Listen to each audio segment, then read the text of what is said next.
All right, I'll call to order the Planning Commission meeting of Thursday, July 17th, 2025. If we can start with roll call, please. Chair Dennison. Here. Vice Chair Simcock. Here. Commissioner Brennan. Here. And Commissioner Yu.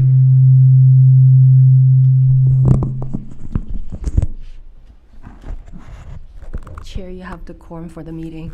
Thank you. Next up is an approval of the agenda. I would solicit approval of the agenda, moving the approval of the minutes to just before the Planning Commissioner reports. So moved. Second. All those in favor? Aye. Aye. Motion carries. Next up is our council liaison report. Councilmember Goss.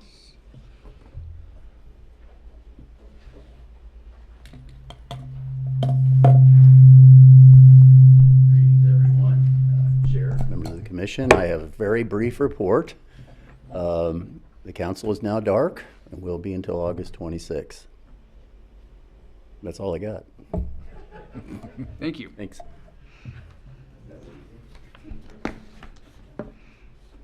All right, at this time, any person may address the Planning Commission concerning an item that is not on the agenda.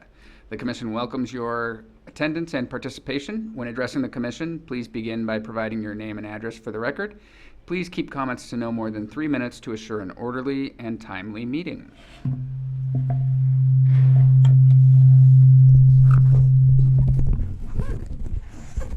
Good evening, Chair and members of the Planning Commission. My name is Laura Aguilar. I am here in my capacity as City Clerk and to give a brief update on some recent City Council decisions that will impact or may impact this commission along with the other 4 legislative and advisory bodies that the city has.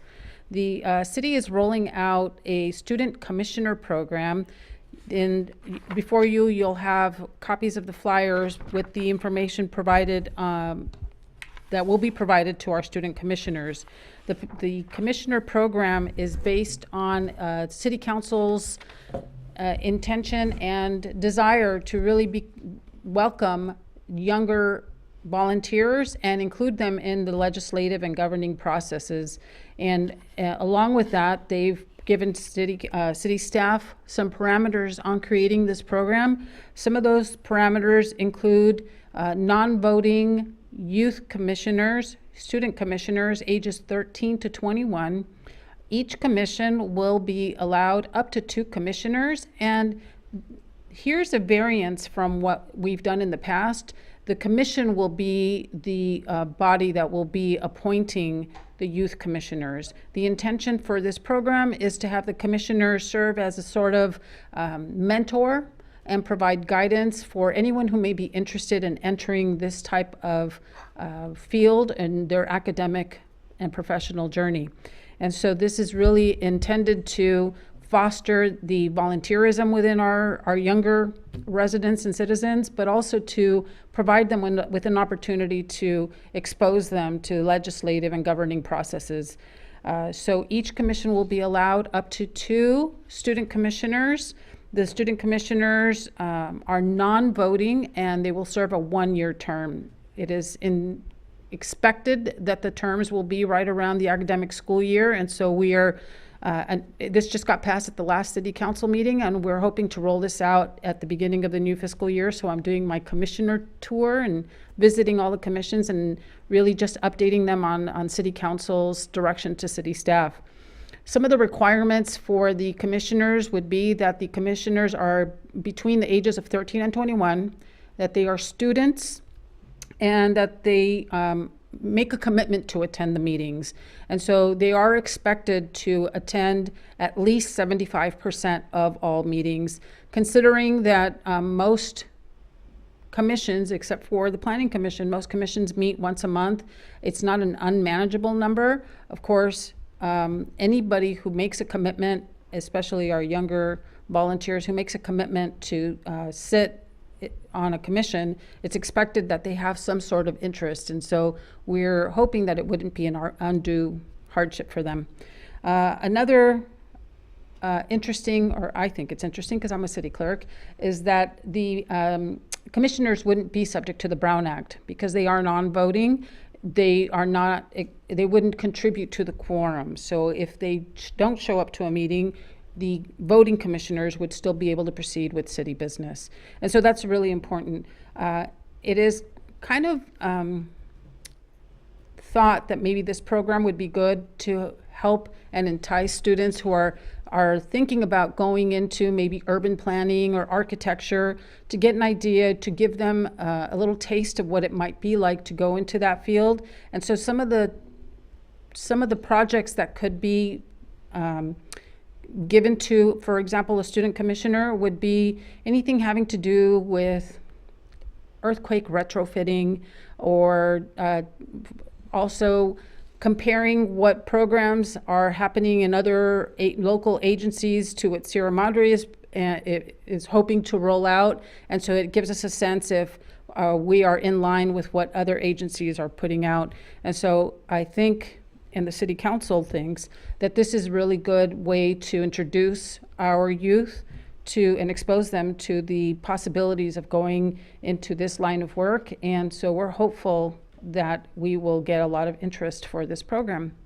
And so please be on the lookout. Something will be rolled out within the next couple of months. My intention here today is to just give you a heads up so that you're aware it's coming.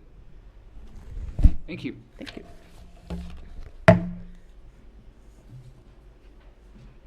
Any other comments on items not on tonight's agenda?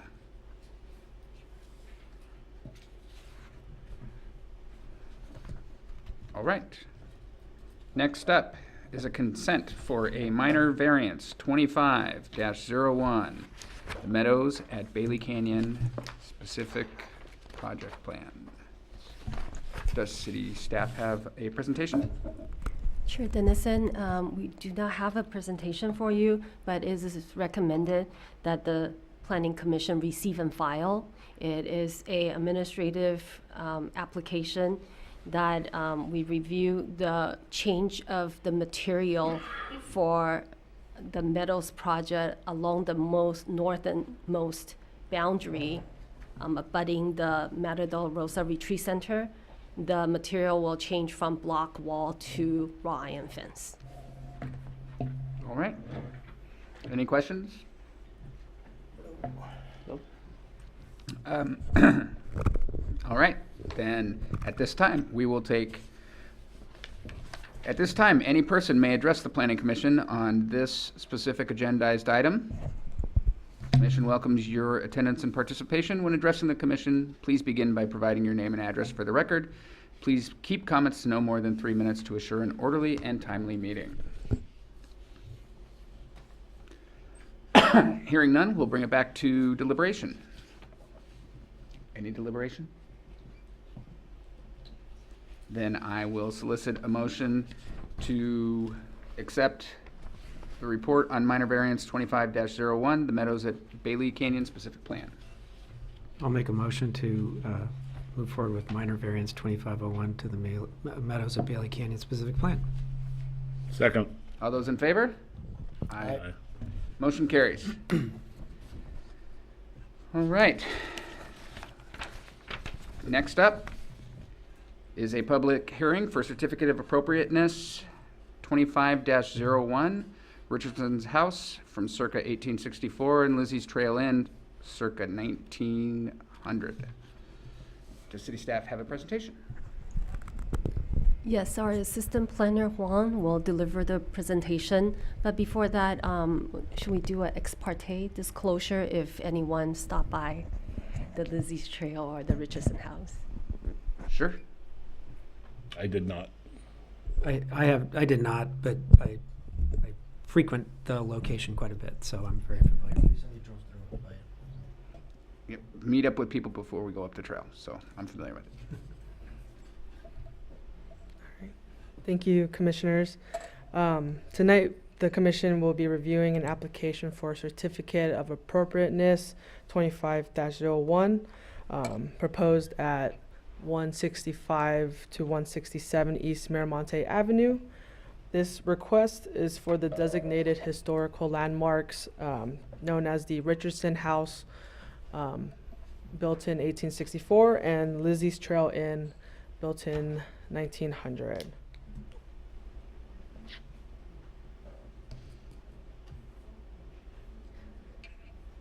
The application for certificate of appropriateness for the Richardson House will include repair and replacement of exterior wood siding, windows, and the roof of the enclosed patio. And for Lizzie's Trail Inn, it would include a re-roof and reduction to a portion of the front roof, a front porch, and a re-roof to the main structure. From an aerial view, we can see that the property is currently located on East Miramonte Avenue and Mount Wilson Trail. It's also adjacent to Mount Wilson Trail Park, also known as Turtle Park, and the property is within the Civic and City Park zone area and is about 18,620 square feet.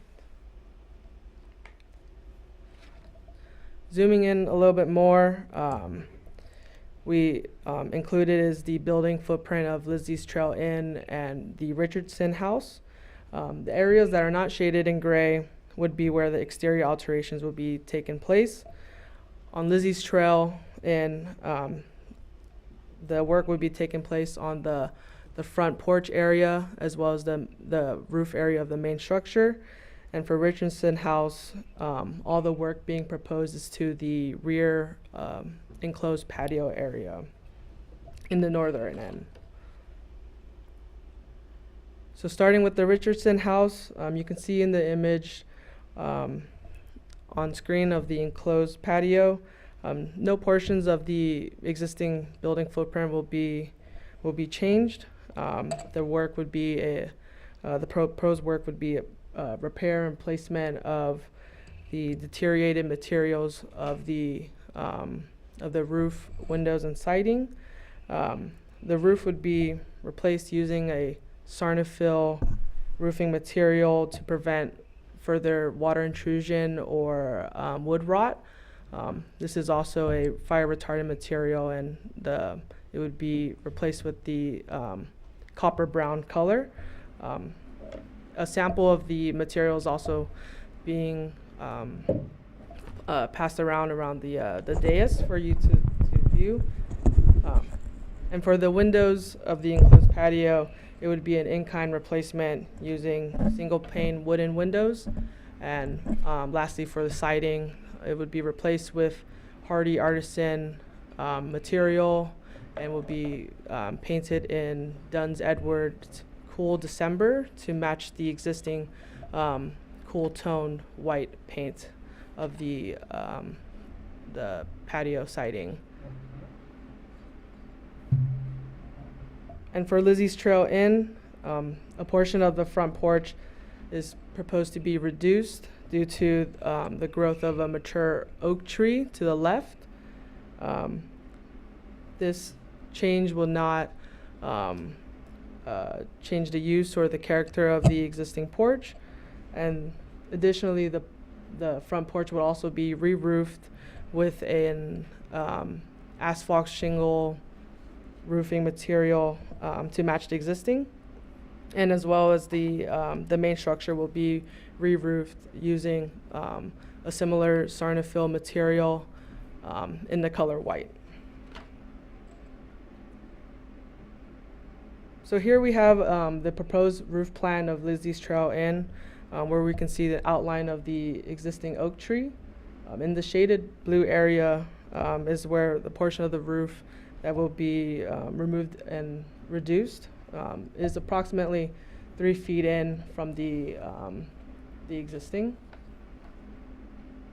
And here we have the existing and proposed south elevation of the structure, where you can see with the affected area shaded, no posts or beams will be removed or affected from this reduction as well.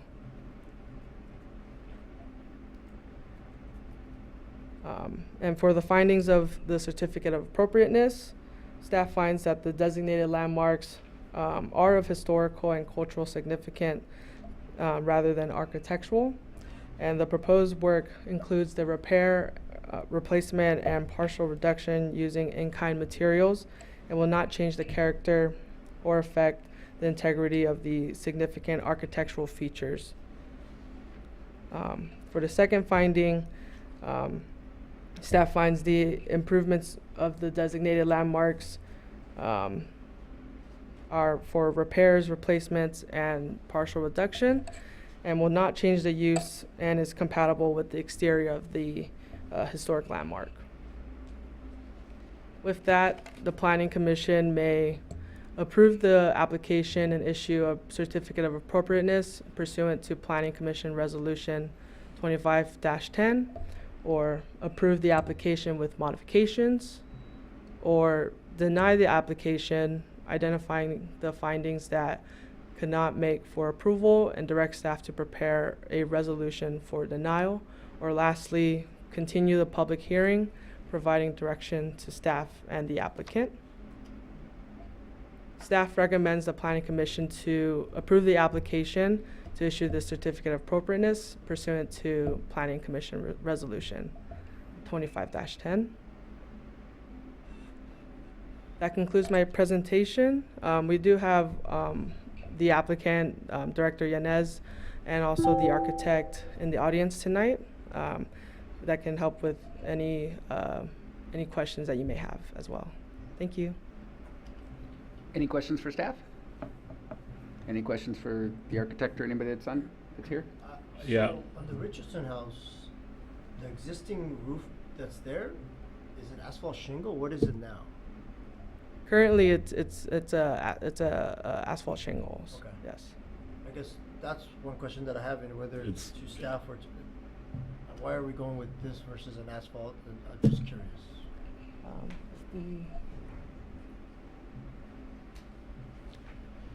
Good evening, everyone. I'm Jonathan Rickert with TSK Architects. We're the architect on the project, and it really just has to do with the slope of the roof on the shed. So the Richardson house proper, we're not actually touching the roofing material. We're going to leave the asphalt shingles.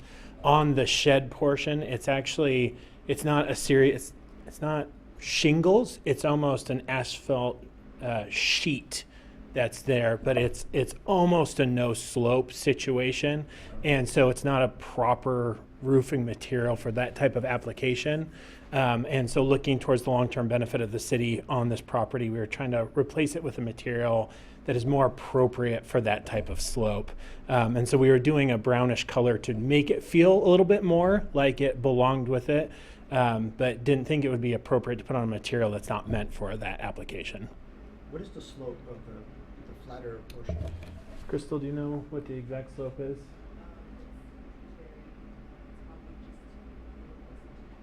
Yeah, so I mean, it's pretty close to a flat roof in that location.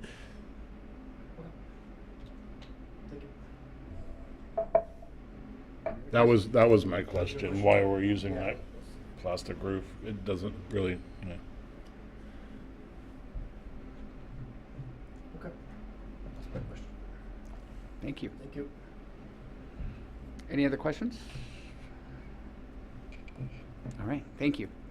At this time, any person may address the Planning Commission concerning this particular agendized item. The Commission welcomes your attendance and participation. When addressing the Commission, please begin by providing your name and address for the record. Please keep comments to no more than 3 minutes to assure an orderly and timely meeting. Leslie Ziff, 229 North Baldwin. I've been the president of the Historical Society for a lot of years, and I've been in charge of the museums for probably the last 10 to 15 years. So we're here. Shannon is the secretary of the Historical Society, and I am now the vice president. We're here just to answer any questions for historical questions or anything like that. We totally support this project. I've been fighting for this project to happen for the last 15 to 20 years, so it's well overdue. And if you have any other questions, I'm here. We're both here. Thank you.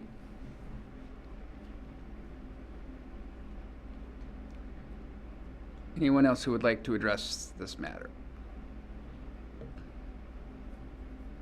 All right, then we'll bring it back for deliberation.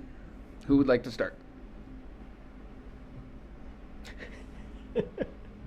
I think the materials make sense. From the picture, it's hard to see how flat it is, and maybe if it is really flat, then it makes sense to go with the sheet product.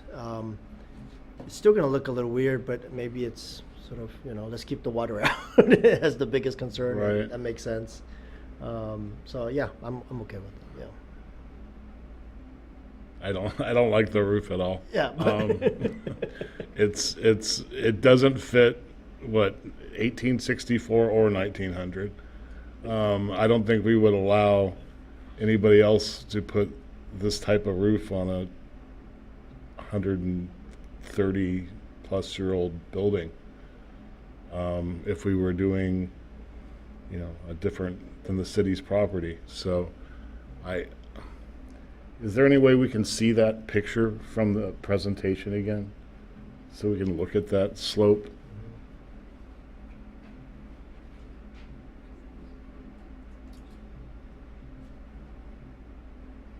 It's hard to see it there, huh?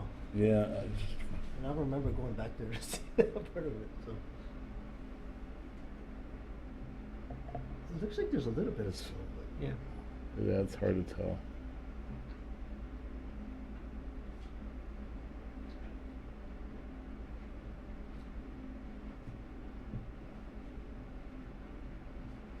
I don't see why we couldn't just use the same, like, rolled roof. I understand why shingles wouldn't work, but Can we ask the architect back up and then just pose a question to them? Is that? Sure.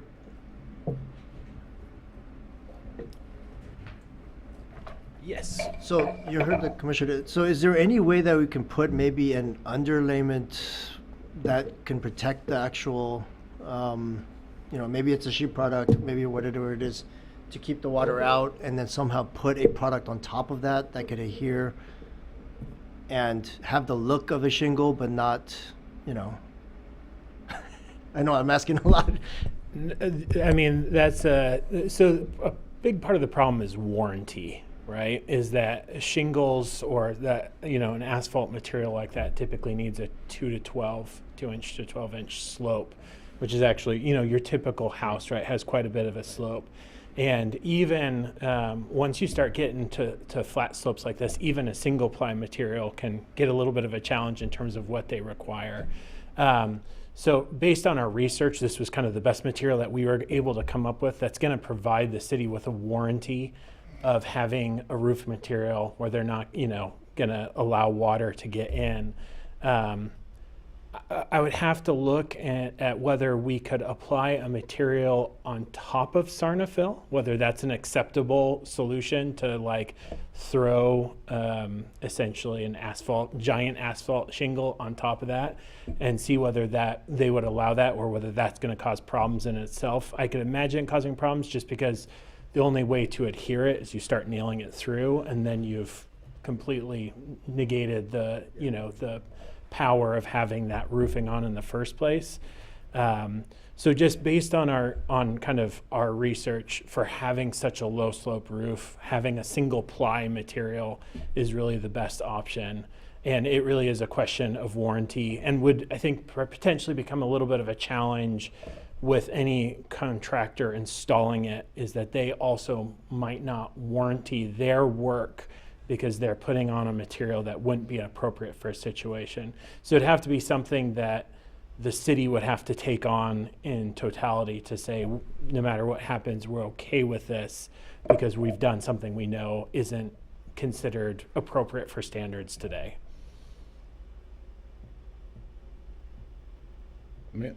yeah,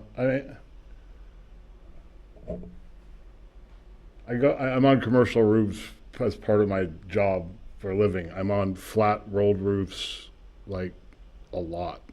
The whole PVC type, 60 mil roof is pretty new. I mean, it's, I don't know, 15, 20 years old. We did something before that. It just doesn't fit the building at all. That's my problem. I mean, these are like the city's two prized historical buildings. I think the other roof, I didn't really have a problem because Well, that's a flat roof though, isn't it? Or it's a flat roof and you don't see it. Yeah. Well, okay. I don't have a question, but another question. All right, thank you.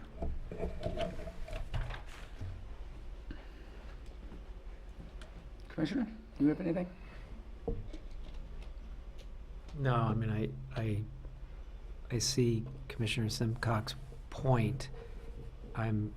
Given the warranty issue and the city's situation, right, with wanting to have a good warranty, I can understand why that material was chosen. So, I mean, without the benefit of having a good option here at the moment, I don't have any other thoughts other than to move forward, but I certainly understand the visual appearance. And these two structures are I think very important to the city and very important to Sierra Madre's history, certainly. So it's definitely something that we should consider, I think, for a few more minutes here.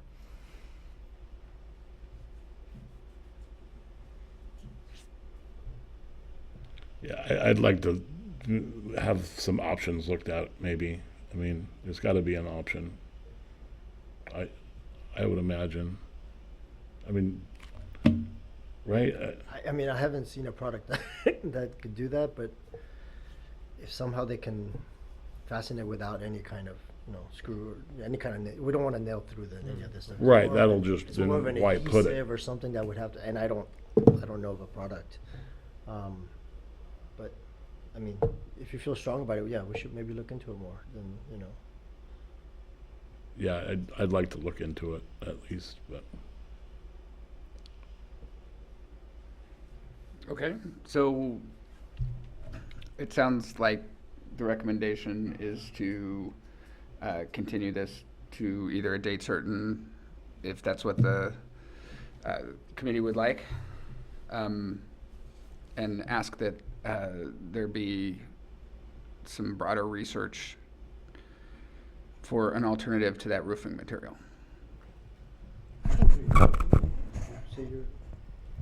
I mean, I can share my opinion. It seems like he has a strong opinion to it. I can't remember the last time I looked at the back of that building, and I've heard about this project for a while, so to me, it's, to get the project going is certainly important, and to find a material that will last so that we don't have to do this again in 10 years if it fails is important.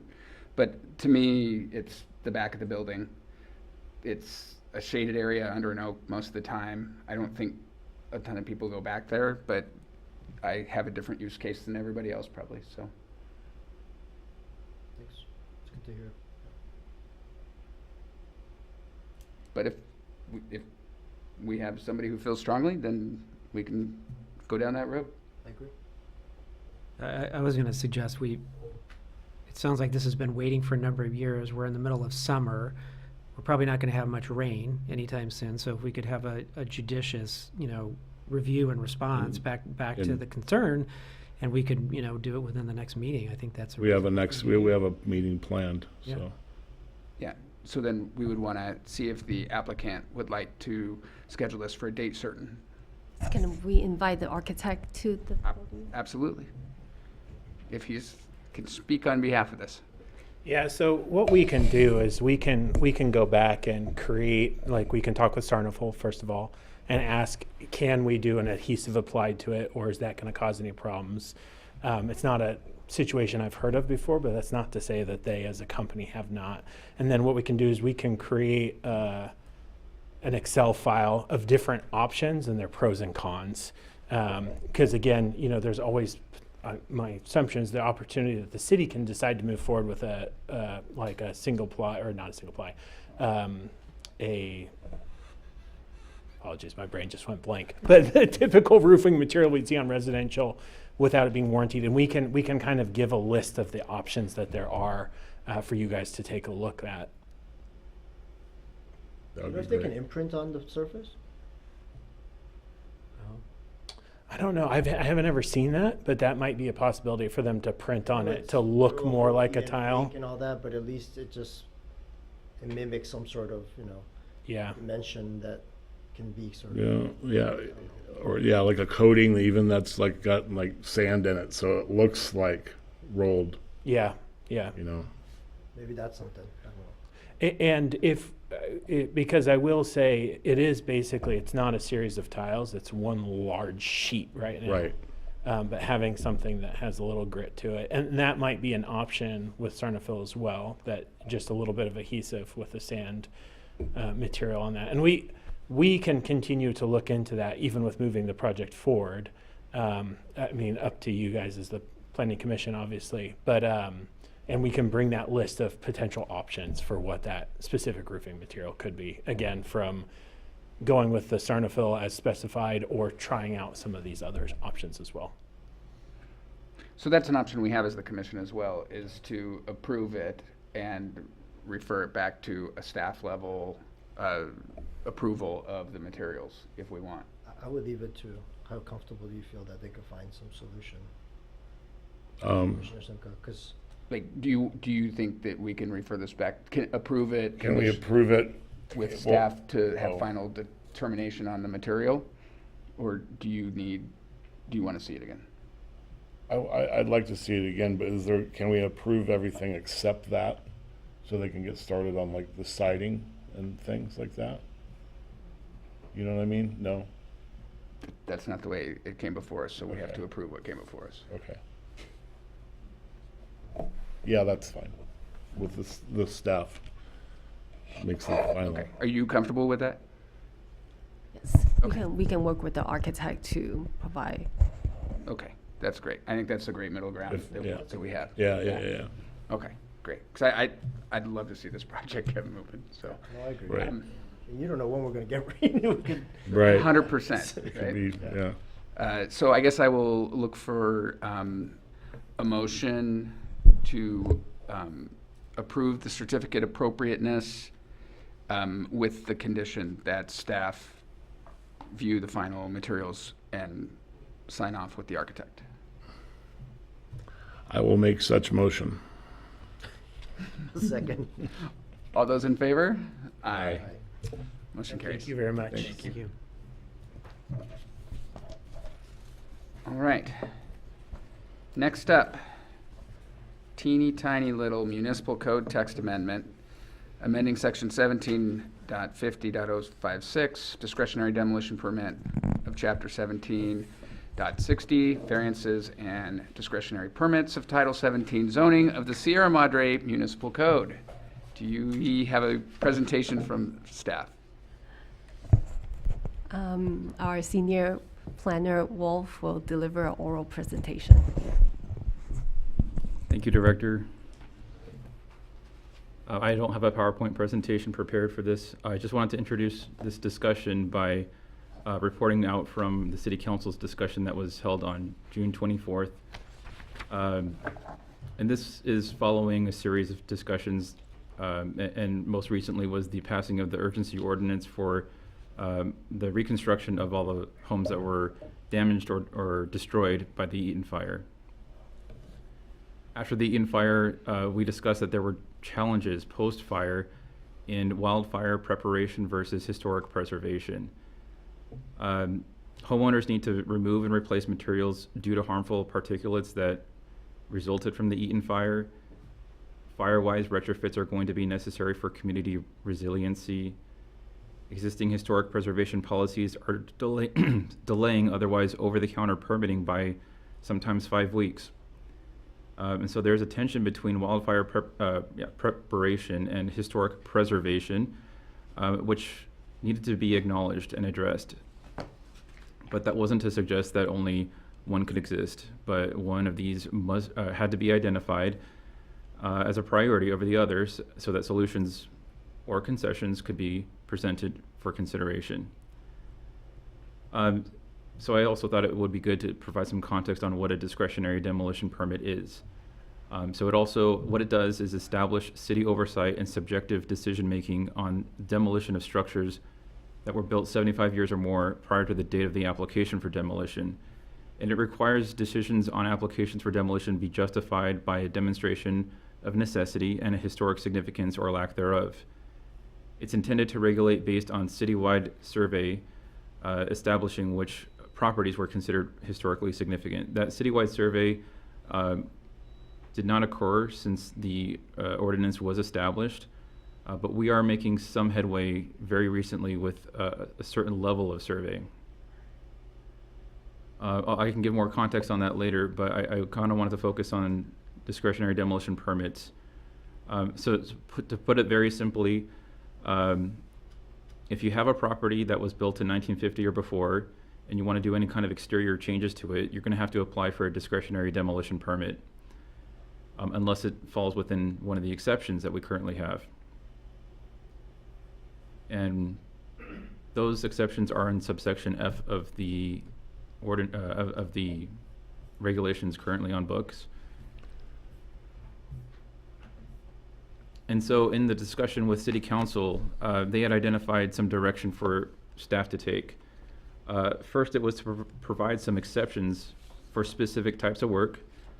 I've printed out a summary of what those are for you, and they're on the dais before you.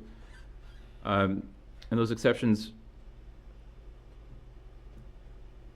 would ideally be something allowed by a separate resolution of the City Council for specific types of work for the sole purpose of hardening hazardous particulates abatement. And also to explore some common sense amendments that would make the process more efficient, such as allowing for new fire-resistant materials that maintain historical aesthetics. What's presented to you today is a staff-prepared ordinance amendment, and to respond to the direction here provided in exception number 2, clause I, it applies a general type of work, quote unquote, to further wildfire resiliency. And we thought that adding a list of specific types of work would need to be a non-exhaustive list to catch any unforeseen cases. I felt that it was, if we had a list, that it would need to be amended quite frequently for those things that we just didn't foresee. So I am proposing a more generic type of exception. One of the other directions was, within certain limitations, provide exceptions for structures which have demonstrable record of exterior alteration since its original date of construction. That has been fully provided in exception number 2, clause 2. And so that would be to, let me pull it up here so I can read it.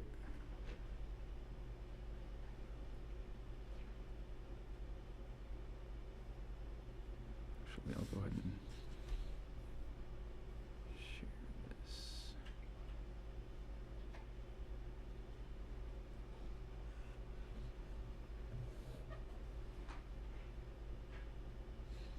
So I'm going to start with exceptions, even though I have amendments proposed prior to that. I just wanted to get the response to City Council's direction out of the way first. So exception number 2 is here, lines 109 through 116. Clause 1 adds that it would be, the exception would need to be deemed by the director that the work would need to be necessary to further wildfire resiliency. Clause 2 states that the exception would be applied if it affects well-documented additions or alterations that are not original to the structure.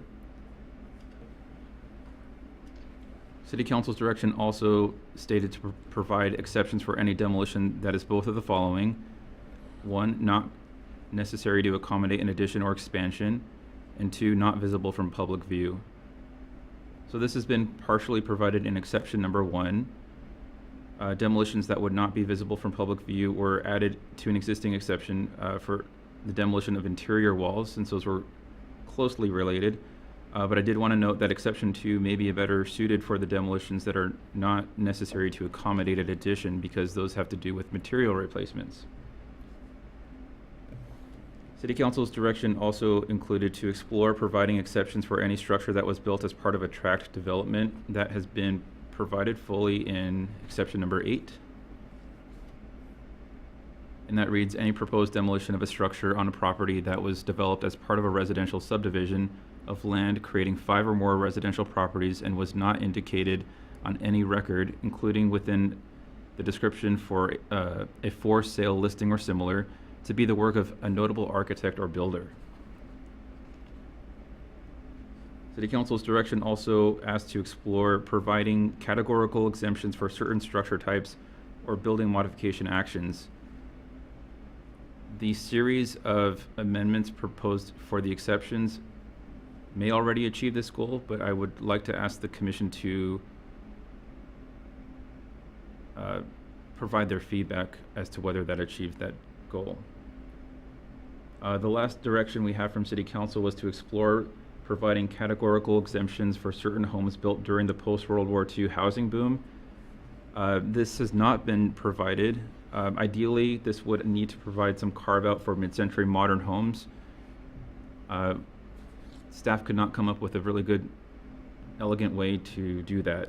So we're asking the commission to think of and explore some ways to do that. But beyond the City Council's direction, I wanted to go over some key changes. We also wanted to do some codification of the current administrative policy. So when someone submits an application for a building permit, and let's say it's a window change out, and what they're trying to do is replace wood frame windows for more modern vinyl frame windows. And we say that's an alteration that doesn't meet any of the exceptions. It would need to go through a historic review. Please go to our sole source company and get a historic review. That takes about 3 weeks to do. And as you can imagine, an otherwise over-the-counter permit for that might be frustrating for that homeowner, for the applicant. And once they get the historic review, we get the result. It's either going to be historic under the California Historic Resource Codes, if that falls in categories 1 through 5. If it falls in category 6, then it is not historic. Our historians also do research as to whether or not it could be eligible for local listing. And they use current criteria under our code for designation to evaluate that. And they will give us recommendations as to whether it would be eligible. When we find that it is not eligible at the local level or at any other level, and the replacement development project does not require any kind of entitlements, then we pass it through to building plan check review and don't require any discretionary demolition permit, because we consistently find that the findings could be met for the approval of a discretionary demolition permit. So the modifications we're making include that in the expanded subsection D for procedure under paragraph 1, part B. And you can read that. I just summarized what all of that does.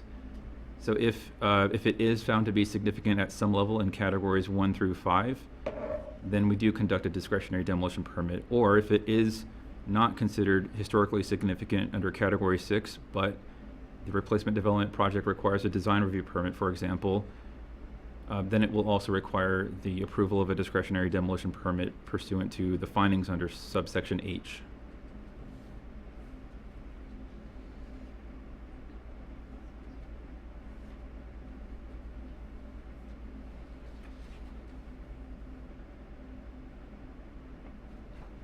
And so I also wanted to go over expanding some of these procedural requirements. This is really just codifying our current practice, except that we added a feature here where any application that is subject to the requirements of a discretionary demolition permit must also be subject to the requirements of a regular demolition permit under our building and construction title of our municipal code. And that the purpose of that is to make certain findings under subsection H where it is necessary, where the demolition is found to be necessary. But otherwise, what's being codified here, number 2, is saying that it is that the discretionary demolition permit would also require a regular demolition permit, regardless of, or I'm sorry, notwithstanding this, the requirements under subsection A, which is a different requirement in that only demolition permits are required for demolition of structures 50% or more of their area or of their value. Number 3 here is expanding the language under any application for discretionary demolition permit would be submitted with certain materials and other requirements. And the first thing there is the payment of fees. We also included language here which would waive the fees if it was an imminent hazard, if the demolition was necessary to abate an imminent hazard that was caused by a natural disaster or involuntary damage. We also want to include a copy of the application for demolition permit, which has its own requirements. We want to include the copy of the historic assessment or survey that was prepared in accordance with the previous requirement. And we just kind of explain here and clarify what would be required if a replacement development project were subject to any kind of discretionary permits.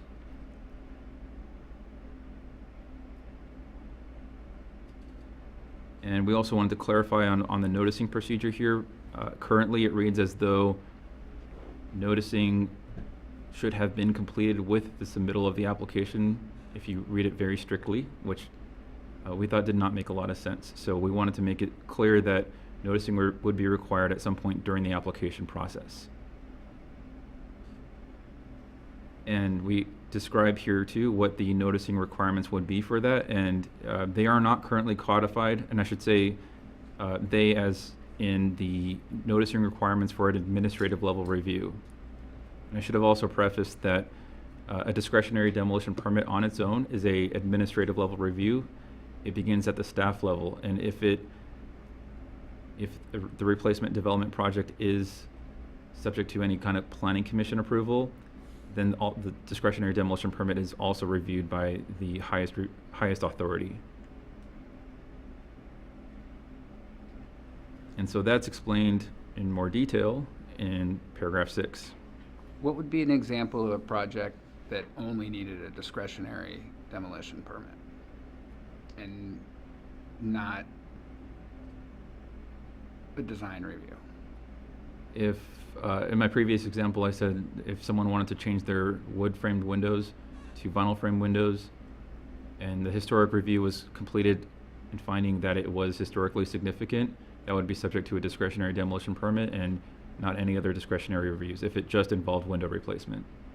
Is window the only piece of a house that is in that category? No, that was just an example. Other examples include roof or siding material replacements, and that's not exhaustive. Yeah. Okay. So in procedures, we also wanted to codify for clarification how approval or decision making would look and how that would be administered. And we also wanted to include some provision here because the traditional demolition permit requirements under Title 15 require a 30-day wait period for the, once you submit an application for demolition permit, you must wait at least 30 days before it can be approved. If it were subject to a discretionary demolition permit, we wanted to offer some kind of waiver on the 30-day wait period. And the way it's worded here is that the commission can consider how that reduction is measured, and we can either go from the first day it's submitted, the discretionary demolition permit is submitted, the first day of the 14-day noticing period, or anything else that the commission might want to consider. I also include an alternative where the 30-day waiting period is waived altogether when they receive approval of a discretionary demolition permit. And as I mentioned earlier, this process can be about 5 weeks in length, so from the time that they have to request a historic assessment from our sole source historian to the point where they get approval. Because it takes about 3 weeks to prepare that, and it takes 2 weeks to go through the public noticing procedure.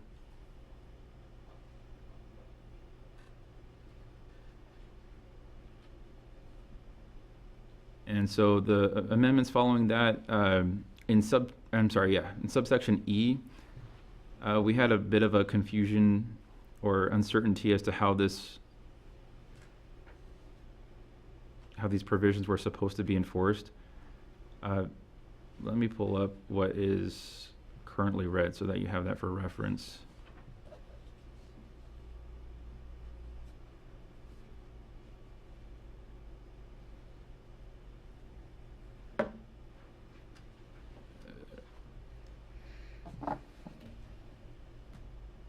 Okay.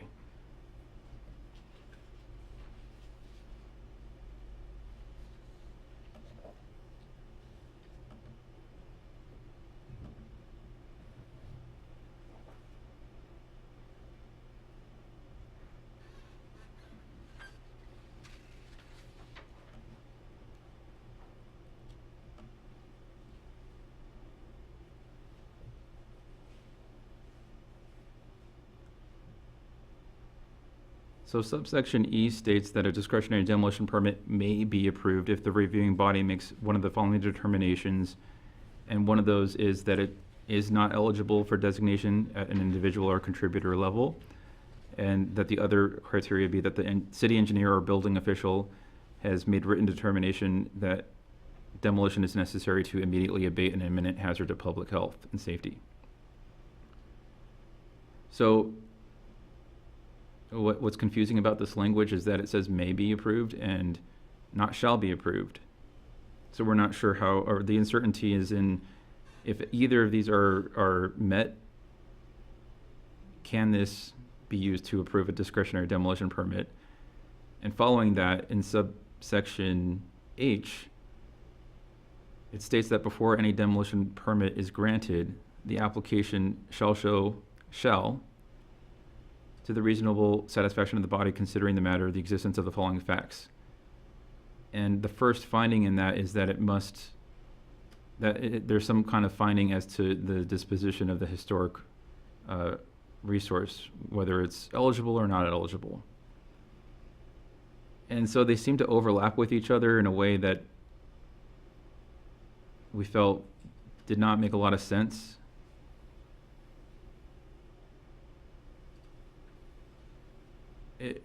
Either this subsection E was duplicative or supposed to be introductory to the findings for approval, but we felt that if there was an immediate need to abate a hazard to public safety, that it should be approved, or it should be processed with under these terms, and as expedient a matter and not to use this discretionary demolition permit as a way to delay any kind of abatement.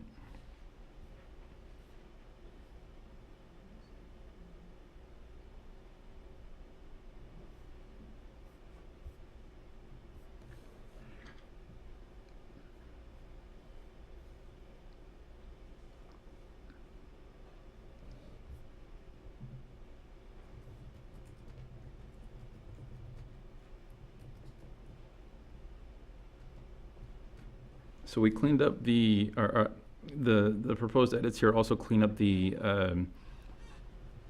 findings under subsection H. It says that an applicant who does not qualify for a discretionary demolition permit under subsection E, which is for abatement of an imminent hazard, shall bear the burden of proof before any discretionary demolition permit is granted, and shall show some facts. And we got rid of some of these. We did not get rid of Part B in there, and we just transferred it and consolidated under one finding. This is also because if we found that it was not eligible for designation or contributor, we would follow current practice where it would not be subject to a discretionary demolition permit unless it was the replacement development was subject to some kind of discretionary approvals. Otherwise, the findings remain the same, and everything after that remains the same. I did skip over the beginning here. We did suggest some edits to the front of this, where we wanted to put the current provisions under subsection C into the title of this ordinance to establish more of an impetus for this regulation. And we wanted to replace C with a measure of how we would determine what the year built of a property or a structure was.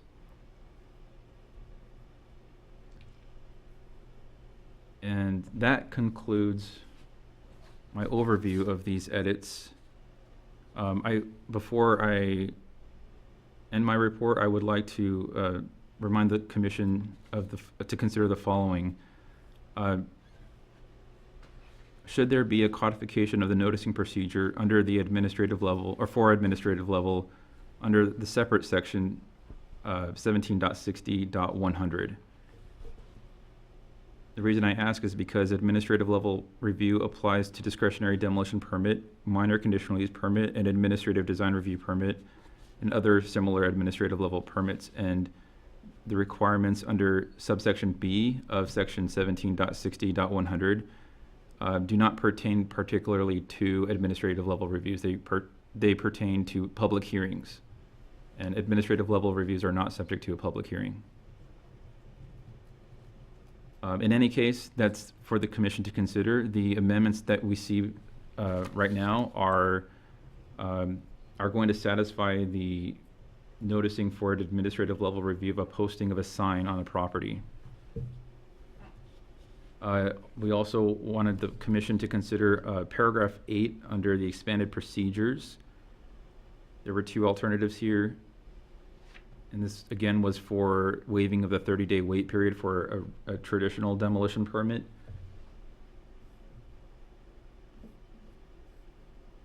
And that was either going to be some kind of reduction to the 30-day period or a full waiver of that. And then in in the exceptions, paragraph 2, this is exception number 2, there is some operative language here. So let me just read that in full so that you have that context. The following applications do not require a discretionary demolition permit. Removal and replacement, subject to any required permits, of exterior windows, doors, roof covering, foundation, exterior siding and or finished cladding material, porches, chimney, architectural details, and other structural decorative elements. The amendment says that aggregately do not have a project valuation exceeding 10%, that's a variable, the improvement value of the property. And this can be and, or, but not both, are deemed by the director to be necessary to further wildfire resiliency, are affecting well-documented additions or alterations that are not original to the structure, or minor alterations, where in any situation mentioned in this paragraph, the materials used for maintenance and replacement do not substantially alter the appearance, size, or character of the existing structure. So the operative and means that the application must meet both criteria, small project valuation and deemed by the director to meet one of those described criteria. The operative or means that the application meets the exception of either criteria, the small project valuation or deemed by the director to meet one of those described criteria. That concludes my report. Thank you. I'm sure there are a couple questions. You have any questions for staff? Just curious, we use the 75-year time. Is that per anything else, or is that just kind of what somebody set? I don't know. However many years ago this code was written. This code was written in or around 2015, I believe, if I remember my city council meeting correctly, and Councilmember Goss was part of it, and he said, if I misquote him, I'm sure he'll correct me, that there were members of the council at that time that wanted longer period, and there were council members at the time that wanted shorter time period, and that was a number that everybody could agree to. Thanks. I'll have more on that when we get to deliberation.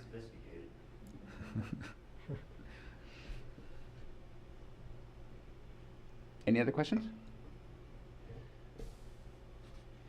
I don't have any.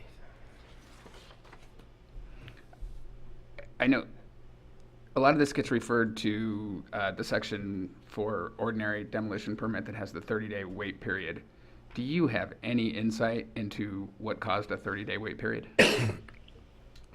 I don't have any insight, but I have anecdote that it's likely to dissuade developers from demolishing structures. If they know that they're subject to a 30-day wait period, they might be dissuaded from developing a property. This ordinance came about from a notable increase in demolition permits that were, I think it was about 14 in 2014. That was reported to the city council, and the reaction was this ordinance. So the thought being that once you get all the way through the process and it's approved, then there's a 30-day wait period? When does the wait period start? The wait period starts when one submits an application for demolition. So that could be right on the onset of someone coming into the office and saying, I would like to demolish this house. And once they submit an application, their 30-day period starts.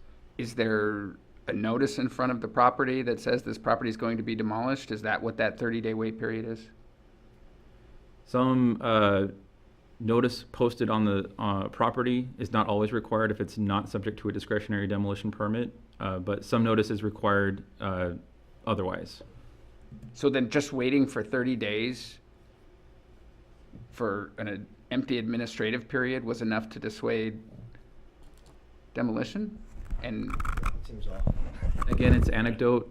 I appreciate it. I'm just trying to understand. So thank you. Chair Dennison, so during that 30-day waiting period, that gives the applicant or the developer to comply with all the requirement from AQMD. So they need to obtain a letter from AQMD, any lead testing. They have to clear all that hazardous material testing before they can start the demolition. And it takes 30 days to do that anyway, doesn't it? Yeah, so because they have to cap the sewer, sometimes they have to cap the sewer, cap the gas, and then they need a letter from the electrical company and gas company to provide it to Public Works in order to complete that demolition process. Okay.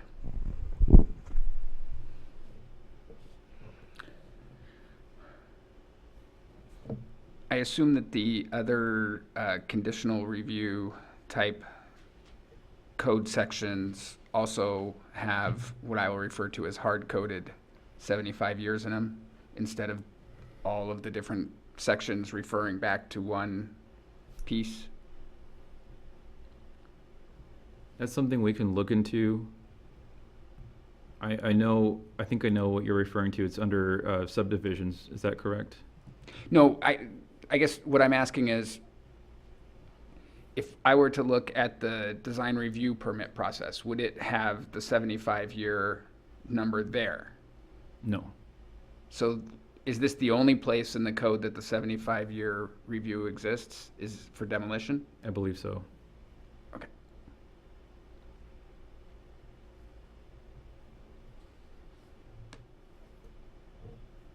So if I wanted to add on to a historical home and not do any demolition to it, I wouldn't need any kind of review process? If you're going to add on to a home and you're going to expand it by attaching your addition to the home, you wouldn't be able to do that without demolishing some portion of the existing exterior side of the building to accomplish the addition. So demolition in this case is also defined by the discretionary demolition permit as the destruction and removal in part or whole, in part, of the foundation, exterior walls, roof structure, exterior framing, exterior siding, and/or finished cladding material, porches, chimney, and architectural details. So if you were to propose an addition, and all it required was the demolition of one part of one wall on the exterior, this would be classified as demolition. Okay. So it's our understanding that there's no way to affect an existing 75-year-old per this code. So this is the only place that the 75-year exists. Yep. So if we were to change it here, it would be a global change.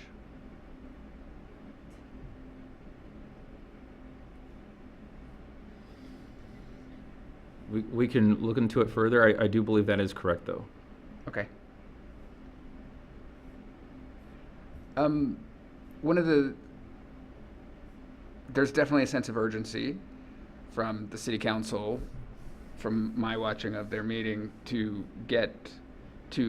allow residents to update parts of their home without going through all the hoops that are listed here, right? There is some code in there that seems to me gives the planning department today the latitude that they need to just waive that. And so I'm curious as to if that section that says a building official deems it urgent, immediate, I forget what the language is. Written determination that demolition is necessary to immediately abate an imminent hazard to public safety. Has there been consideration that we leverage that to get around the permit process? Because it seems like we already have the code in place and it could be used today. So I'm just trying to see, I don't want to go in, I think there's some great updates here. I love updating code so that it's cleaner. I'm with you. But if this can allow citizens to do what they need to do today, I would love to understand that. My understanding of an imminent hazard to public safety is that it has to meet certain findings that are in writing, and it has to follow certain guidance. I don't have that before me at the moment, but I don't think it can apply to many of these cases that we're seeing. Imminent hazard means that it must be addressed immediately. Otherwise, it's a threat to someone's safety. Where there's smoke damage, I don't believe that would qualify. We can check in with the building official and see what his opinions are about that, though. So what it sounds like is the language that's there, maybe staff doesn't feel comfortable to sort of reach that threshold to say you reach that with the language that's there. Right, and I also believe that the intent of waiving it through that means is for case-by-case basis. And it could be yes for one person and no for another, and Yes.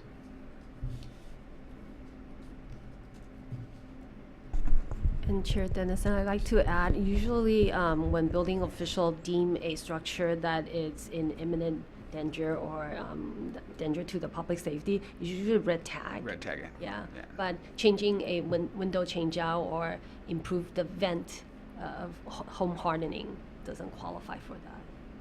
I can see that. Gotta ask. Yeah, that was a good question. Just to clarify my understanding of E, where there are number 1 and number 2 for the permit being approved, and you raised how the language is may. Is there any reason that if 1 or 2 existed, it wouldn't be approved for a permit? Certainly, if 2 existed, then we would leverage that subsection to approve a discretionary demolition permit. But the way the language exists under subsection H, that finding can also be made. And so it seems that there are 2 ways to approve a discretionary demolition permit that are overlapping with each other. Okay, so it's more that it's duplicative, not that there's a situation where it's being utilized to not give a permit. That's correct. Our recommended changes to this is to make a finding that if it is an imminent hazard, that a discretionary demolition permit can be approved just based on those standards. If there are written findings by the building official that it is an imminent hazard to public safety. Okay, thank you. And I may have missed it. There's a lot of code here, as you know better than any of us. A lot of this refers to houses that are eligible, as I read it, for designation. What about the houses that have been designated? Those would be subject to other requirements under Chapter 17.82, our historic preservation chapter of our zoning code. So all of the requirements of a discretionary demolition permit are copied in that section as well? They are not, actually. If you read the exception in exception number 4, any proposed demolition to a historic landmark which is subject to the provisions of 17.82.090. Highlight that here for you. So Gotcha. no discretionary demolition permit may be required or shall be required for any proposed demolition of a historic landmark as long as it's subject to those other requirements.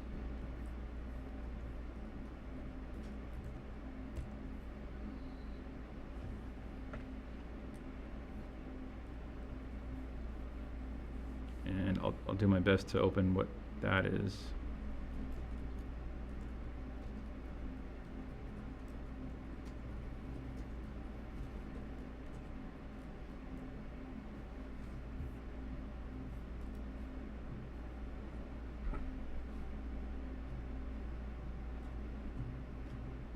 Section 17.82.090 is a certificate of appropriateness, so it would go through that route. Okay. So it's still getting reviewed, it's just, okay. Correct. And I would also like to remind the commission that certificates of appropriateness only apply to those parts of a historic landmark that are visible from the public right-of-way.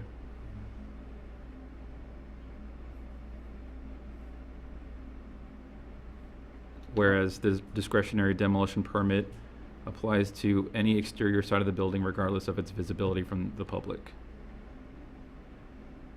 So that's why the additional exception was added to number 1. So if you get designated, then you can swap out stuff that can't be seen. But if you just come and apply without a designation, you have to go get a report that says if you're eligible or not, and then you would be able to do parts that aren't visible. Under these Under these proposed amendments. yes, Under the proposed that is amendments. correct. Okay. Okay. Those were most of my questions for staff. Any other questions for staff?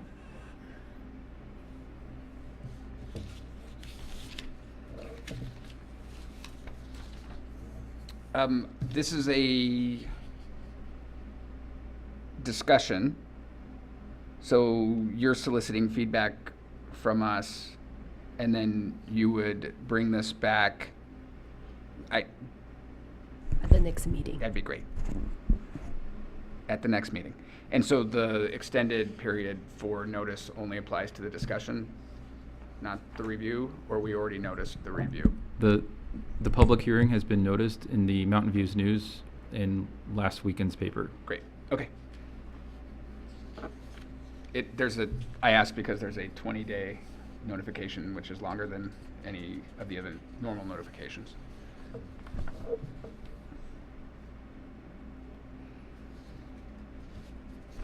Okay. At this time, any person may address the Planning Commission on this specific agendized item. The Commission welcomes your attendance and participation. When addressing the Commission, please begin by providing your name and address for the record. Please keep comments to no more than 3 minutes to assure an orderly and timely meeting.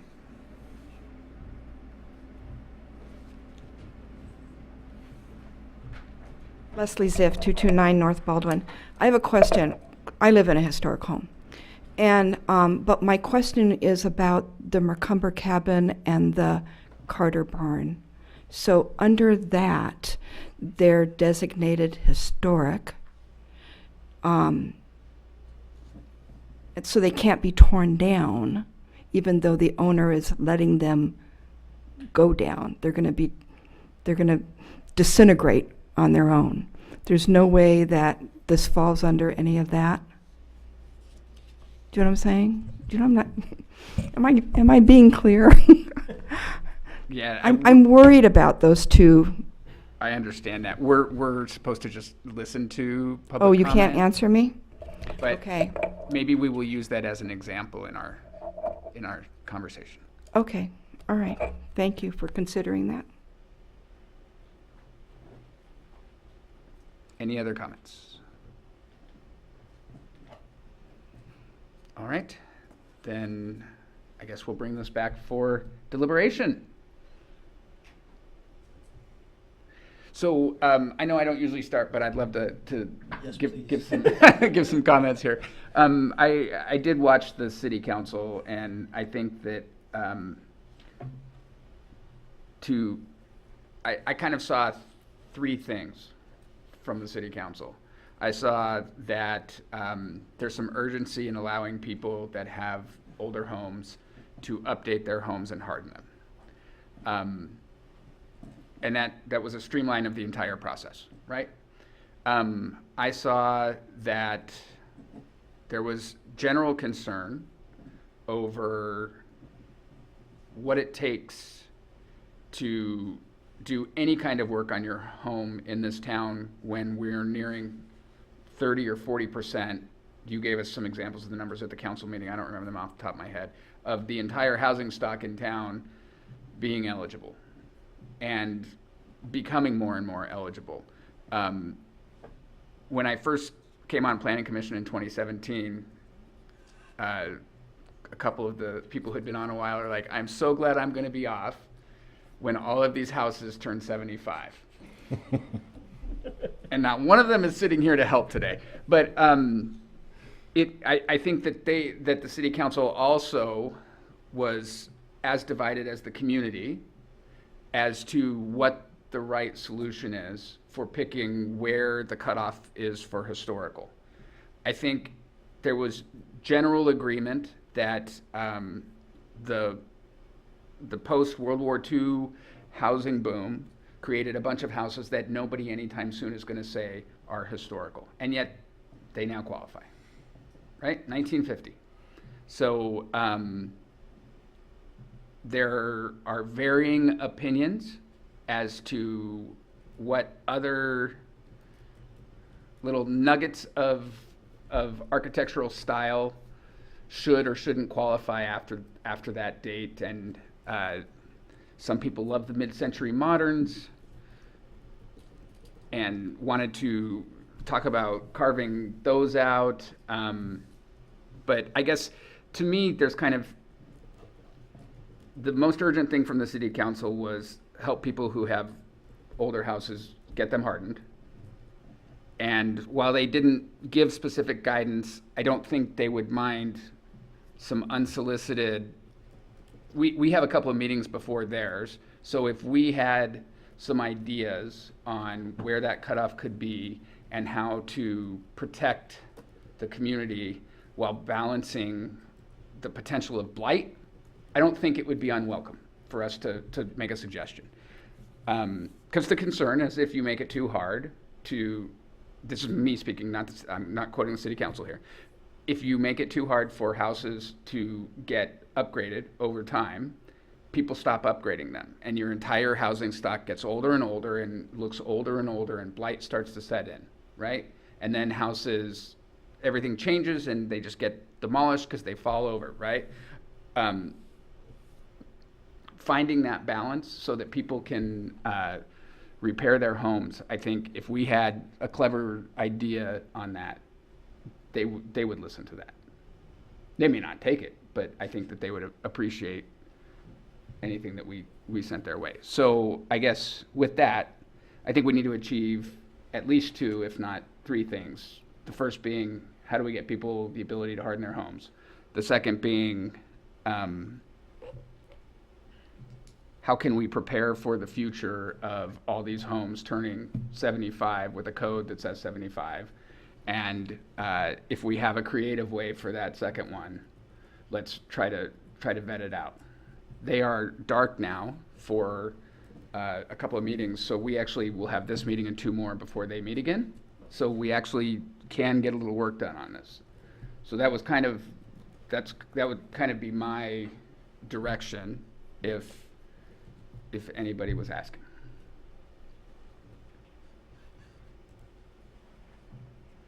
Any reactions to that? Is it, do you think, No, does I it feel like something we want to try to to help out on? Yeah, I agree. The 75 is a interesting point to me. I was just being that way. So, I mean, we can talk about that and see if we can find a better way.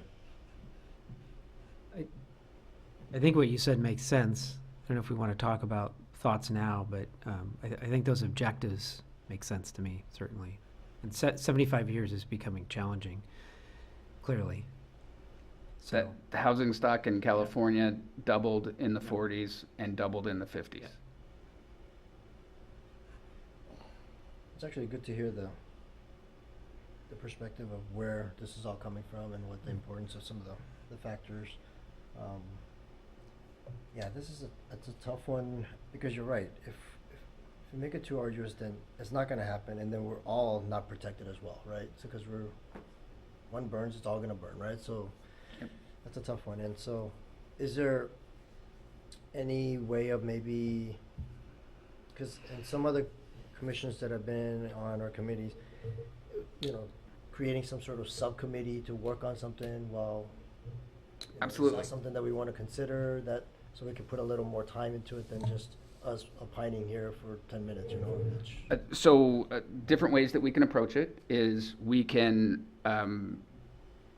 react to what we've been given and give guidance to city staff and ask them to take a swipe at it. yeah. We can create a subcommittee of up to 2 of us to take the proposed language, nuance it, add whatever thoughts that we hear from the rest of the planning commission. Obviously can't work, right, because of Brown, but two of us could do a subcommittee work and Also, bring if I that can back. add, I mean, do some research on how other cities are dealing with it. I mean, right? Yes. I mean, Pasadena has a wealth of knowledge, right? Maybe we look into that, or maybe we already have. I don't know, but to see how they're dealing with some of theirs. I'm sure they're leaning on the more stringent side, but we can maybe learn from why they're doing certain things, and Right? other cities. Yeah. Because Hastings Ranch is just about 75, I think. So that's a huge. Yeah, yeah, absolutely. Okay, so maybe we talk through some of our thoughts about what we have and then see if a path forward has made itself a little more clear. Does that work? Yeah. One of the things that is kind of similar, or one of the things that we've done in other areas is delegated the duties of deciding if something rises past a ministerial review to the preservation department, planning and preservation department, and then given them the right to say, hey, I'm not sure about this one. I want it to go up to the planning commission. And so that might be something that we could look at doing as well, is if we give some codification to what it is that would rise to hardening and look at, so it gets a little mushy, and we got to be careful of mushy, right? We got to try to stay objective rather than subjective, but put some guidance into the code where, smaller changes, but then in the aggregate become too much. That might be something that would help, not over the counter, but ministerial review, right?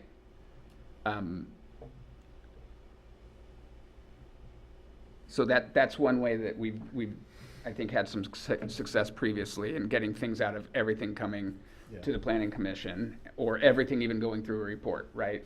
If it's, because I think we'll probably all agree, if you're replacing cladded windows with cladded windows of a different material that's not going to burn, we're probably okay with that, right? And so I guess trying to put together, or adding to what I think is the spirit of what's in here, the ability for a ministerial review without going through the historical process. Is that something that there might be interest for? I think so. Yeah. I think it would be one of the faster ways to get people through. I think that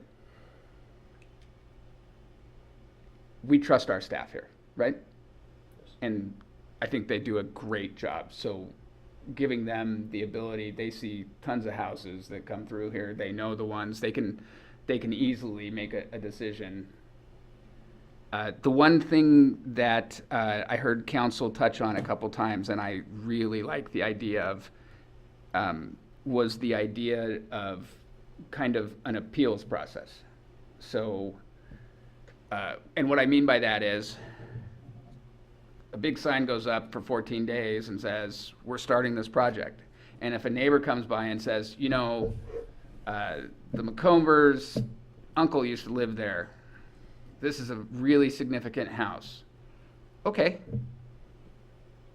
That's great. You can appeal it. And then that's kind of a stopgap in case there's colloquial knowledge about a house that may not go more than 5 or 6 houses around that. So that even though we're expediting the process and not requiring that report, there's still a channel for people to say, hey, this is actually a house that should get that review. My concern with that is that a neighbor can slow a project that way. Mm-hmm. And so I had a little thought on that. And it would be that the appellant gets to put up for the report. And then if it turns out that the house is ruled out of any kind of anything, then the appellant has taken on that cost. And the homeowner gets that money? Is that what you're saying? No, Just kidding. no, I'm saying that a report would have to be done. It would still slow it down. I'm not saying it wouldn't slow it down, but from a cost perspective, we don't want people just randomly saying, Yeah. my neighbor's a jerk, I'm gonna tell everybody this is a historical house, right? And so that would be one way to discourage it from a financial perspective. And I'm just spewing information here now and just thoughts. One of the other things that I thought about was very similar process for, well, let me stop. We should focus on the primary, and then after that we can talk about the timing idea. So I know I just kind of shared this, but are there thoughts about those ideas? Do those sound like ballpark of ideas? And obviously city staff, would you feel comfortable, I know you haven't seen language yet, but would you feel comfortable taking on the onus of making determinations at a ministerial level as to whether or not projects are being used to harden and not exceed a threshold of modifying or changing a historical home without a report?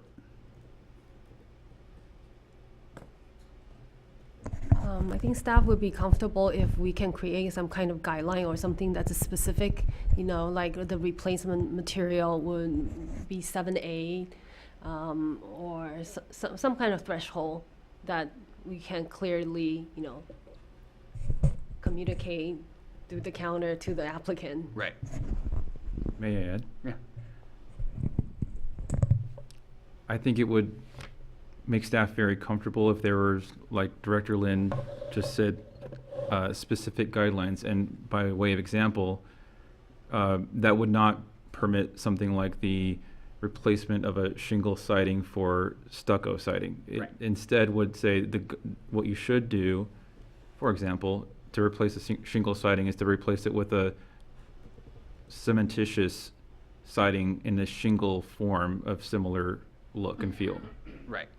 How that language looks is some research needs to be done, I feel. But that's something that staff would be comfortable with if there was some guidance in that fashion. Yeah. No, I think that's The fair. bank of knowledge would be built as case by case goes by. You would have more examples that you can refer to as well, right? Right. Right. Yeah. Yeah, I mean, I think that we could give overall guidelines and if, yeah, as a starting point. And you would be probably the the staff would be the fountain of knowledge as to what these are going to look like as they come in. And so having you make the non-exhaustive list as exemplar that we can then point to if anybody has a question would probably be something you guys would be better at than the commission, candidly. But that's great feedback. Because I just think that we can harden some houses without having to do historical reports. And it should be done ministerially. And if somebody's trying to change every single thing about their house, we appreciate that and we want it to happen, but let's make sure that if you're going to that, great. If you're changing the roof, the siding, the windows, the doors, that might be a big enough project that it needs a little greater review, right? And we would, of course, I would, of course, recommend that anyone that you wanted to refer up to PC, you could. And if the commission wants to form a subcommittee, they have the support of staff. Thank you. Is that something that you guys think would be the right way to move forward on this? Maybe. I think it does make sense because it seems like you could tackle a lot of it all at once, right? Yeah, I think we should consider it. I don't know. Unless staff feels like they have enough to move forward with, and this idea of coming up with examples would be fruitful enough that maybe because that's probably what you would do as a subcommittee anyway, right? So come up with some of those things. Yeah, yes, it depends on, it feels like we're coming to a pretty good consensus, so it might be, it's up to staff. If you think it's baked enough that you would want to take a crack at integrating that into some of the changes that you've already proposed, or how you'd like to do that. The guidelines could be very comprehensive or they could be very generic. I'm not sure how the Planning Commission feels it should be, but I feel it would be best to have a subcommittee decide how that should be. Okay, and say more about what you mean about the guidelines. Are you saying, what do you mean by that? So Commissioner, you, I think, referenced or brought up looking at the way other cities are doing it. For example, and we've referenced this before, the city of Long Beach has very, very extensive guidelines, and they've contracted that out to a separate service to prepare those guidelines, and it's expensive. We might want to look at those guidelines as reference, as a way to build those our own guidelines, but it would be a very large amount of work to do. Yeah, and I think the guidelines that you see in cities like Long Beach and cities in like, is it Ivy, that has just the volumes of what is acceptable, a lot of that was designed with a lot of dollars and a way to get around objective versus subjective findings, right? When the state code changed and said no more subjectivity, I think that they were able to do that. I don't think that's what we're proposing. I think the guidelines that we're talking about, I would think more along the lines of when we updated the uses, where there was a list that is maintained by the director of planning, and it's only a page or two. And they, as more uses come along, the director can update it, I think, annually or something. It's been a while since we adopted that code, but I think that was the way that and I thought it was an elegant solution to be able to keep up with the times as things change, right? Because like glazing, the glass glazer's not going to be there forever. We could probably get that one off there eventually, and an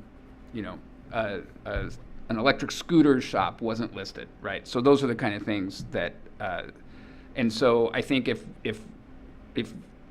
you wanted to, if staff wanted to propose, here are the top 10 things that we expect to see: windows, siding, roof,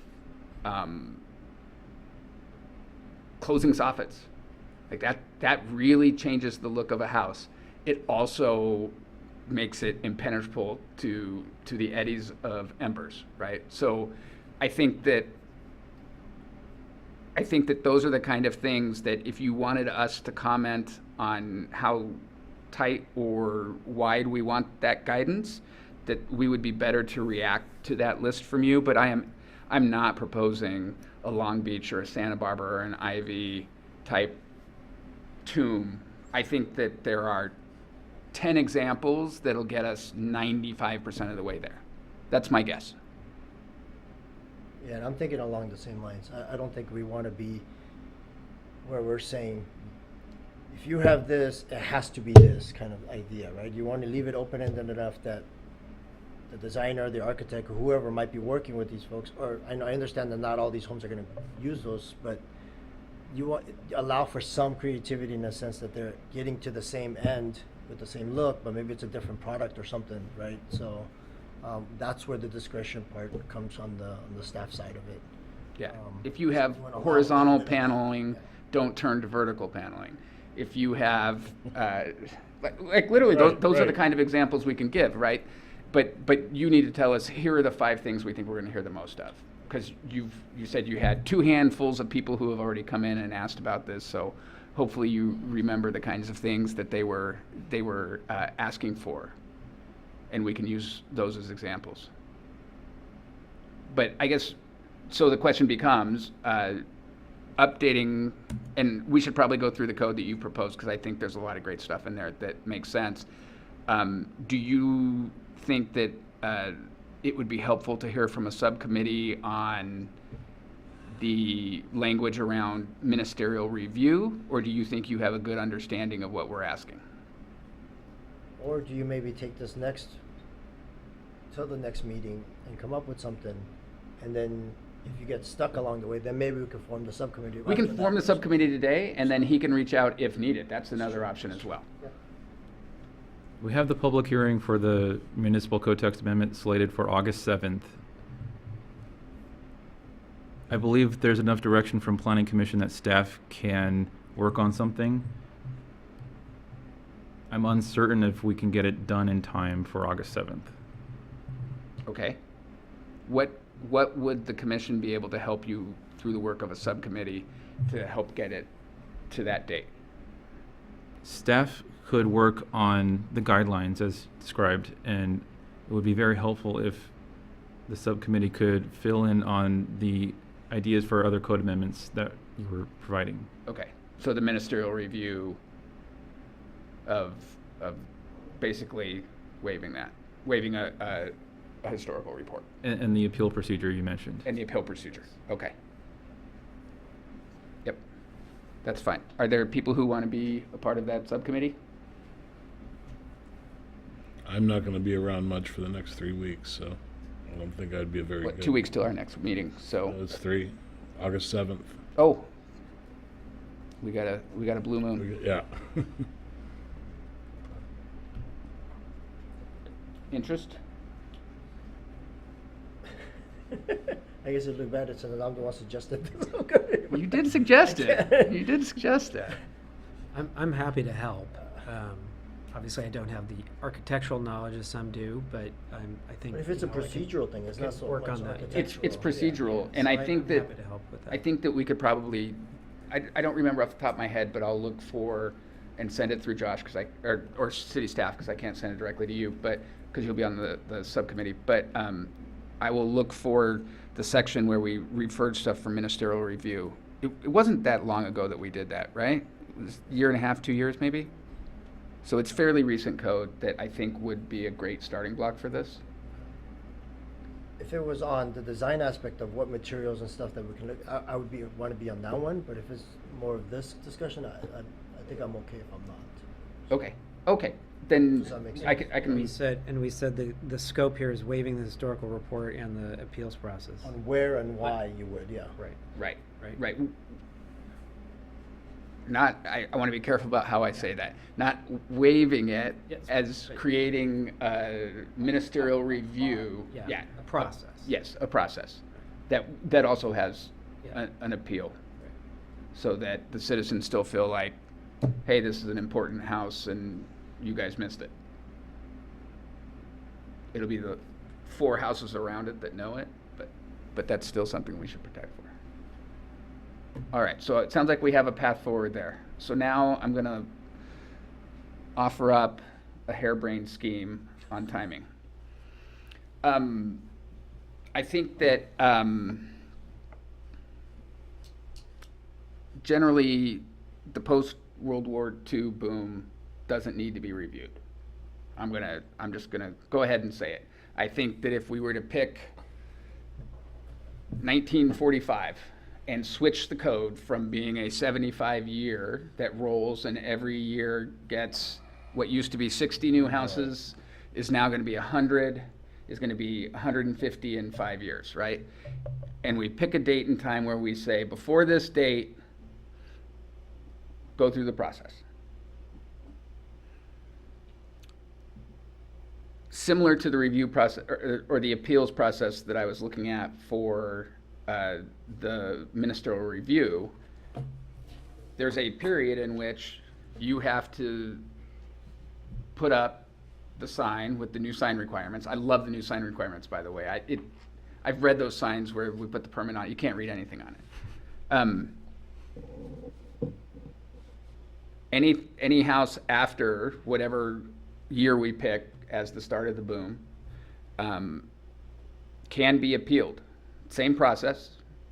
The appealant has to put up the bond for the report, and if it comes back that the report says this house has no historical value, it has no architectural value, then the appealer is the one who has foot the bill for that.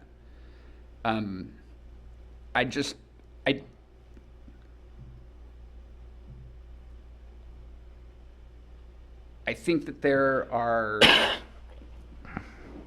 from here forward, going to be more houses that aren't historical from that 75-year period than the opposite. And I think that the safety balance, the safety net here is that people can appeal if they feel strongly about it.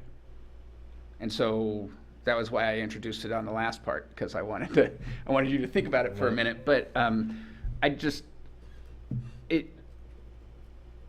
talking a lot. What do people think about I would that? agree. Anything after 1945 Or, yeah. is going to be and there may be some, but they're going to be an extreme exception. Yep. So if we have an appeals process, I think that addresses that. So Yeah. that makes sense. Because then the public can come forward. I was gonna say 1940 for the very reason is that 10 years ago, when this was written, that was 75 years. So we're not changing really from when they said 75 years, it was 1940. I wouldn't think there's that many houses between 40 and 45 built, I mean, during a war. But Yeah, it's fair. I don't think either date's fine with me. Yeah, I was just saying yeah. 40 because of that. I'm amenable to the date. It didn't sound like there was much love for that date other than that it put a date on the books. So I guess my thought was just, if it's the post-war boom that we're talking about, let's start post-war, but I'm totally amenable to that. Makes sense to me. Yeah. Okay. So then maybe we can take a pass at that part of the code in the subcommittee as well. Does city staff have comments about that, concerns? I only wanted to add that if the commission wants to consider a year of certainty, we can provide some data of, what homes were built, how many homes were built during each year. Yeah, that'd be great. Yeah, that's good. That'd be great. Just curious, do we have data, I imagine we would, that has all the historic homes and the year they were built? Like, do we have, is there like a sheet that has that? Because then we could see if there's anything even after 1930 or 1920 or whatever. Yes, we If do. we have that, I'd just like to see it. I can certainly share that with you, yeah. And people can come and apply if they want to be put on a historical designation. Because there are people that have probably great houses, and we designated that mid-century modern down on Mariposa, maybe, yeah. And it's a great example of a house that deserved to be designated like that. That house is gorgeous, it's classic, and they wanted the Mills Act relief, good for them, right? But not everybody does, and not everybody qualifies, so. All right. I needed some more work, so this is perfect.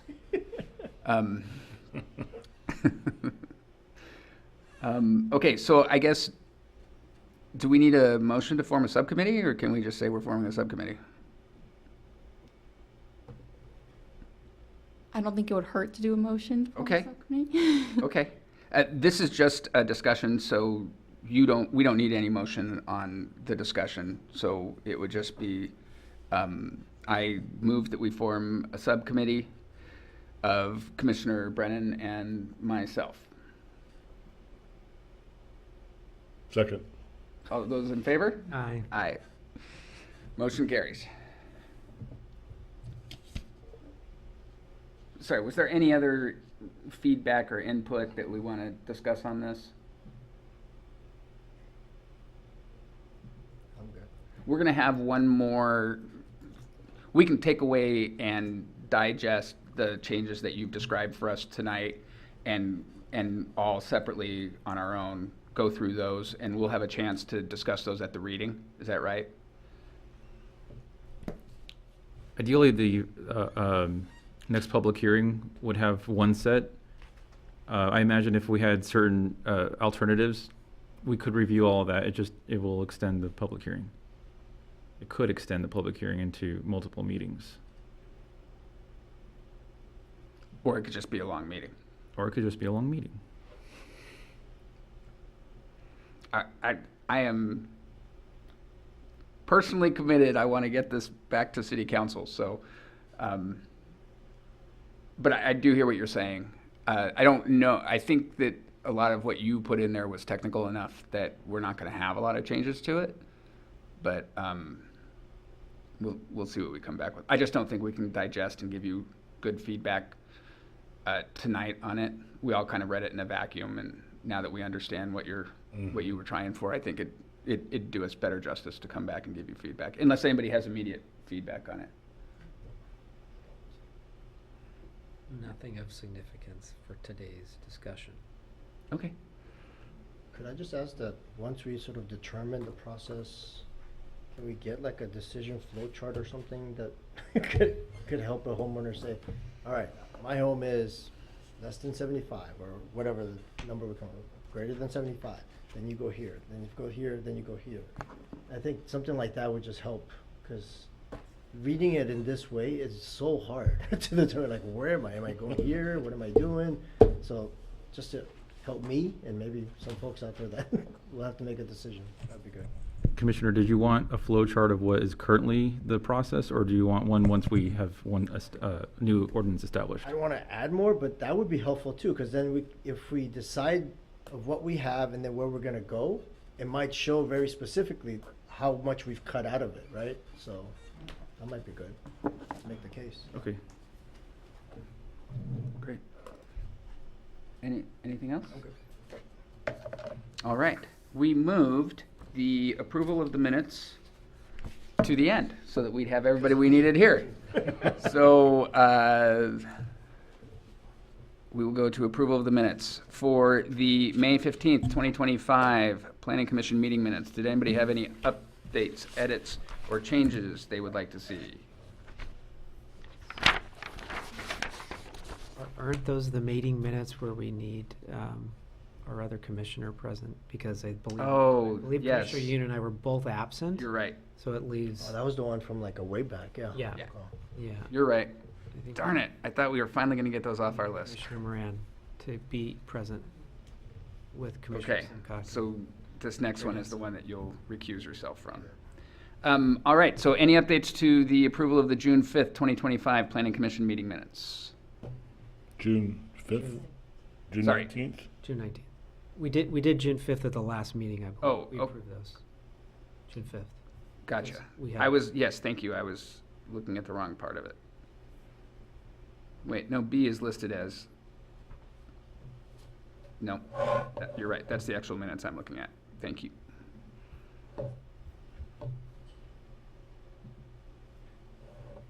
Okay, so any updates to the June 19th, 2025 Planning Commission meeting? No. I will look for a motion to approve as presented. I'll make a motion to approve the June 19th, 2025 meeting minutes as presented. Second. All those in favor? Aye. Aye. Motion carries. Next up, Planning Commissioner reports. Anybody have anything to report? Nothing from me. Planning and Community Preservation Department reports. Chair Dennison, so the next meeting will have the public hearing for the municipal code text amendment for chapter 17.60. And then also we have a certificate of appropriateness for 123 South Baldwin. Okay. Great, thank you. When does the subcommittee need to get to staff our revisions?